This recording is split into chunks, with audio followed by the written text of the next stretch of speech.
Hi friends, എല്ലാവർക്കും നമസ്കാരം. ഇന്ന് നല്ല ടേസ്റ്റി ആയിട്ടുള്ള ഒരു സാമ്പാറിൻ്റെ റെസിപ്പിയാണ് കേട്ടോ കാണിക്കുന്നത്. നാളികേരമൊന്നും അരച്ച് ചേർക്കാതെ എളുപ്പത്തിൽ ഉണ്ടാക്കാവുന്ന നല്ല മണവും രുചിയൊക്കെ ഉള്ള ഒരു അടിപൊളി സാമ്പാർ. അപ്പോൾ അതെങ്ങനെ ചെയ്യാൻ നോക്കാം. അപ്പോൾ ആദ്യം നമുക്ക് സാമ്പാറിന് വേണ്ടിയിട്ടുള്ള പരിപ്പ് വേവിച്ചെടുക്കാം. അപ്പോൾ ഒരു 6 ടേബിൾ സ്പൂൺ തോരപ്പരിപ്പാണ് എടുത്തിരിക്കുന്നത്. 6 ടേബിൾ സ്പൂൺ എന്ന് പറയുമ്പോൾ ഒരു 1/3 കപ്പ് വരും. അതായത് അരക്കപ്പിനേക്കാളും ഒരു 2 ടേബിൾ സ്പൂൺ കുറവായിട്ട്. ഇത് കുതിർത്തിട്ടൊന്നുമില്ല കേട്ടോ, അങ്ങനെ തന്നെ എടുത്തിരിക്കുകയാണ്. അങ്ങനെ നന്നായിട്ടൊന്ന് കഴുകിയെടുത്തിരിക്കുകയാണ്.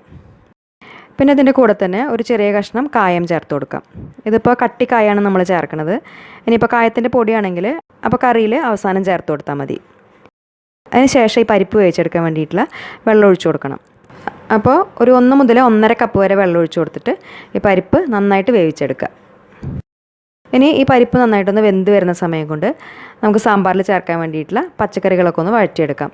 അപ്പോൾ ഒരു പാൻ അടുപ്പത്ത് വെച്ചിട്ട് അതിലേക്ക് ആദ്യം കുറച്ച് വെളിച്ചെണ്ണ ഒഴിച്ചു കൊടുക്കാം. വെളിച്ചെണ്ണ നന്നായിട്ട് ചൂടായി കഴിഞ്ഞാൽ അതിലാദ്യം നമ്മൾ ഒരു മീഡിയം വലുപ്പത്തിലുള്ള സവാള ഇതുപോലെ നീളത്തിൽ കട്ട് ചെയ്തിട്ട് ചേർത്ത് കൊടുക്കാം. സവാളയ്ക്ക് പകരം ചെറിയ ഉള്ളി എടുത്താലും മതി. അപ്പോൾ ഒരു 8-10 ചെറിയ ഉള്ളി എടുക്കുക. പിന്നെ അതിൻ്റെ കൂടെ തന്നെ കുറച്ച് കറിവേപ്പിലയും ചേർത്തിട്ട് ആ സവാള നന്നായിട്ടൊന്ന് വഴറ്റിയെടുക്കുക. ഇത് ഒരുപാട് അങ്ങോട്ട് ബ്രൗൺ കളറൊന്നും ആവണ്ട, ജസ്റ്റ് ഒന്ന് ട്രാൻസ്പെറൻ്റ് ആയി വന്നാൽ മതി. അതുവരെ ഒന്ന് ഇളക്കി കൊടുക്കുക. അതിന് ശേഷം നമുക്കിതിലേക്ക് പച്ചക്കറികൾ ചേർത്ത് കൊടുക്കാം.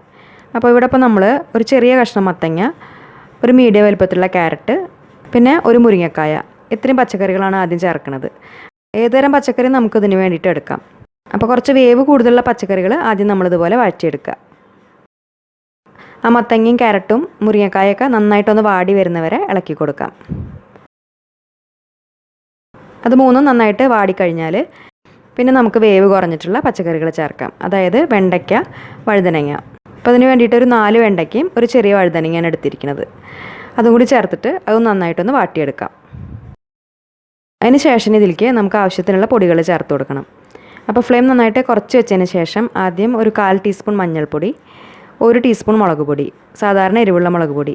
അപ്പോൾ മുളക് പൊടിയുടെ അളവ് നമ്മുടെ എരിവിനനുസരിച്ച് ചേർക്കുക. ഇതിൽ നമ്മൾ പിന്നെ സാമ്പാർ പൊടിയും ചേർക്കുന്നുണ്ട്. അപ്പോൾ അതൊക്കെ നോക്കിയിട്ട് ആവശ്യത്തിനനുസരിച്ച് ചേർക്കുക. പിന്നെ 1 ടീസ്പൂൺ മല്ലിപ്പൊടി, അതും കൂടി ചേർത്ത് കൊടുത്തിട്ട് ആ പൊടികളിലെ പച്ചമണം മാറുന്നവരെ നന്നായിട്ടൊന്ന് വഴറ്റിയെടുക്കുക.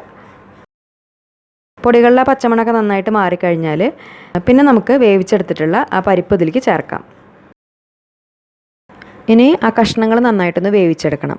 അപ്പോൾ അതിന് വേണ്ടിയിട്ട് ഒരു 1.5 കപ്പ് ചൂടുവെള്ളം ചേർത്ത് കൊടുക്കാം. പിന്നെ ഈ സമയത്ത് തന്നെ സാമ്പാറിലേക്ക് ആവശ്യത്തിനുള്ള ഉപ്പും ചേർക്കാം. എന്നിട്ടത് നന്നായിട്ട് വേവിച്ചെടുക്കുക. ഈ കഷ്ണങ്ങളൊക്കെ നമ്മൾ നന്നായിട്ട് വഴറ്റിയിട്ടുണ്ടല്ലോ, അപ്പോൾ അതുകൊണ്ട് ഒരുപാട് സമയമൊന്നും എടുക്കില്ല ഇത് വേവാൻ. അടച്ചു വെച്ചിട്ട് വേവിച്ചെടുക്കുക. ഇപ്പോൾ ആ കഷ്ണങ്ങളൊക്കെ നന്നായി വെന്ത് പരിപ്പും കഷ്ണങ്ങളൊക്കെ ഏകദേശം നന്നായിട്ടൊന്ന് യോജിച്ച് വന്നിട്ടുണ്ട്. ഇനി ഈ സമയത്ത് ഇതിലേക്ക് ഒരു മീഡിയം വലുപ്പത്തിലുള്ള തക്കാളി ഇതുപോലെ ഒന്ന് കഷ്ണങ്ങളാക്കിയിട്ട് ചേർക്കുക. പിന്നെ അതിൻ്റെ കൂടെ തന്നെ 2 പച്ചമുളക് നെടുകെ കീറിയതും പിന്നെ സാമ്പാറിലേക്ക് ആവശ്യത്തിനുള്ള പുളിയും ചേർത്ത് കൊടുക്കാം. സാമ്പാറിന് ഒരുപാട് പുളിയൊന്നും വേണ്ട. പുളി കൂടുതലായി കഴിഞ്ഞാൽ സാമ്പാർ അത്ര നന്നാവില്ല. അപ്പോൾ ഒരു നെല്ലിക്ക വലുപ്പത്തിലുള്ള പുളി ഏകദേശം ഒരു 1/2 കപ്പ് വെള്ളത്തിൽ നന്നായിട്ടൊന്ന് കുതിർത്തെടുത്തിട്ടുണ്ട്. അത് പിഴിഞ്ഞെടുത്തിട്ട് ചേർത്ത് കൊടുക്കാം. പിന്നെ സാമ്പാർ എന്ന് പറയുമ്പോൾ അതിലെ കഷ്ണങ്ങളും പരിപ്പും എല്ലാം കൂടി ചേരുമ്പോൾ ഇരിക്കുന്നിടത്തോളം നന്നായിട്ട് കുറുകി വരും. അപ്പോൾ ആവശ്യത്തിനനുസരിച്ച് വെള്ളം നമ്മൾ ഈ സമയത്ത് ചേർത്ത് കൊടുക്കണം. അപ്പോൾ നമ്മളിപ്പോൾ ഇവിടെ ഏകദേശം ഒരു 1.5 കപ്പ് വെള്ളം വീണ്ടും ഇതിലേക്ക് ചേർത്ത് കൊടുത്തിട്ടുണ്ട്. എന്നിട്ട് ഇതെല്ലാം കൂടി നന്നായിട്ടൊന്ന് തിളപ്പിച്ചെടുക്കുക. അതായത് ആ പുളിവെള്ളത്തിൻ്റെ പച്ചമണമൊക്കെ മാറി അതിലെ തക്കാളിയൊക്കെ നന്നായിട്ടൊന്ന് സോഫ്റ്റായി വരുന്നവരെ തിളപ്പിച്ചെടുക്കുക. അതിന് ശേഷം ഇതിലേക്ക് നമുക്ക് സാമ്പാർ പൊടി ചേർത്ത് കൊടുക്കാം. അപ്പോൾ വീട്ടിൽ തന്നെ പൊടിച്ചെടുത്തതോ അല്ലെങ്കിൽ പാക്കറ്റിൽ വാങ്ങുന്നതോ ഏത് സാമ്പാർ പൊടി ആയാലും എടുക്കാം. അപ്പോൾ ഇതിൻ്റെ അളവ് എന്ന് പറയുമ്പോൾ നമ്മുടെ കയ്യിലുള്ള സാമ്പാർ പൊടിയുടെ ഫ്ലേവറിനനുസരിച്ച് ചേർത്ത് കൊടുക്കാം. ഞാനിപ്പോൾ ഇവിടെ ഒരു 2.5 ടേബിൾ സ്പൂൺ സാമ്പാർ പൊടിയാണ് ചേർത്തിരിക്കുന്നത്. അപ്പോൾ ഇതിങ്ങനെ നമ്മൾ ഡയറക്റ്റായിട്ട് കറിയിൽ ചേർക്കുമ്പോൾ ചെറുതായിട്ട് ഇങ്ങനെ കട്ടകളായിട്ട് കിടക്കും. അപ്പോൾ നന്നായിട്ട് മിക്സ് ചെയ്തിട്ട് ഒന്ന് തിളപ്പിച്ചെടുത്താൽ മതി. അല്ലെങ്കിൽ പിന്നെ ഈ പൊടി ആദ്യം കുറച്ച് വെള്ളത്തിലൊന്ന് മിക്സ് ചെയ്തിട്ട് അങ്ങനെ ചേർത്താലും മതി. ഇത് ഞാൻ വീട്ടിലെപ്പോഴും ഉണ്ടാക്കുന്ന ഒരു സാമ്പാറാണ്. എളുപ്പമാണ് ഉണ്ടാക്കിയെടുക്കാൻ. നമ്മൾ ആ പരിപ്പ് വേവിക്കാൻ വെക്കുന്ന സമയം കൊണ്ട് കഷ്ണങ്ങളൊക്കെ ഒന്ന് കട്ട് ചെയ്തിട്ട് വഴറ്റിയെടുക്കുകയാണെങ്കിൽ പിന്നെ അധികം സമയമൊന്നും എടുക്കില്ല, പെട്ടെന്ന് റെഡിയായി കിട്ടും. പിന്നെ ഇതിലേക്ക് ഒരു ചെറിയ കഷ്ണം ശർക്കര ചേർത്ത് കൊടുക്കാം. ഈ ശർക്കര നമ്മൾ ഇതിലേക്ക് ചേർക്കുമ്പോഴാണ് അതിലെ പുളിയും എരിവും അതുപോലെ തന്നെ ആ പൊടികളുടെ ടേസ്റ്റും എല്ലാം ഒന്ന് ബാലൻസ് ആയി കിട്ടുക. അപ്പോൾ അതെന്തായാലും ചേർത്ത് കൊടുക്കുക. പിന്നെ കുറച്ച് മല്ലിയിലയും കുറച്ച് കറിവേപ്പിലയും ചേർത്ത് കഴിഞ്ഞാൽ നമ്മുടെ സാമ്പാർ ഏകദേശം റെഡിയായി. ഇനി ഇതിലേക്ക് നമുക്ക് കടുകും മുളകൊക്കെ ഒന്ന് വറുത്തിടണം. അപ്പോൾ അതിന് വേണ്ടിയിട്ടൊരു പാത്രത്തിൽ കുറച്ച് വെളിച്ചെണ്ണ ചൂടാക്കി എടുത്തിട്ടുണ്ട്. അതിലേക്ക് ആദ്യം 1/2 ടീസ്പൂൺ കടുക് ഇട്ട് കൊടുത്തിട്ട് നന്നായിട്ടൊന്ന് പൊട്ടുന്ന സമയത്ത് 1/4 ടീസ്പൂൺ ഉലുവ ചേർക്കാം. എന്നിട്ട് ആ ഉലുവ ഒന്ന് മൂത്ത് വരുമ്പോൾ 2-3 വറ്റൽമുളക് ചേർക്കുക. കൂടെ തന്നെ കുറച്ച് കറിവേപ്പിലയും ചേർത്തിട്ട് ഇത് നമുക്ക് കറിയിലേക്ക് ചേർത്ത് കൊടുക്കാം. അപ്പോൾ ഇതിൽ ആ വെള്ളത്തിൻ്റെ അളവ് നമ്മൾ നോക്കിയിട്ട് ചേർത്ത് കൊടുക്കണം. ഇരിക്കുന്നിടത്തോളം ഇത് കുറച്ചൊന്ന് തിക്കായിട്ട് വരും.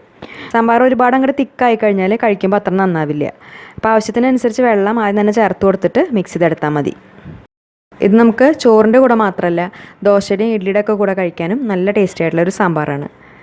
അപ്പോൾ ഈസി ആയിട്ടുള്ള ഈ ഒരു സാമ്പാറിൻ്റെ റെസിപ്പി നിങ്ങൾക്ക് ഇഷ്ടപ്പെട്ടു എന്ന് വിചാരിക്കുന്നു. എന്തായാലും ഉണ്ടാക്കി നോക്കിയിട്ട് ഫീഡ്ബാക്സൊക്കെ അറിയിക്കൂ. പിന്നെ ഈ വീഡിയോ നിങ്ങൾക്ക് ഇഷ്ടപ്പെട്ട എന്നും പറയുന്നത് പോലെ ലൈക്ക് ചെയ്യാനും ഷെയർ ചെയ്യാനും അതുപോലെ നമ്മുടെ ചാനൽ ഇതുവരെ സബ്സ്ക്രൈബ് ചെയ്യാത്തവർ സബ്സ്ക്രൈബ് ചെയ്യാനും മറക്കരുത്. അപ്പോൾ ഇനിയും നല്ലൊരു റെസിപ്പി വീഡിയോ ആയിട്ട് വീണ്ടും കാണാം. താങ്ക്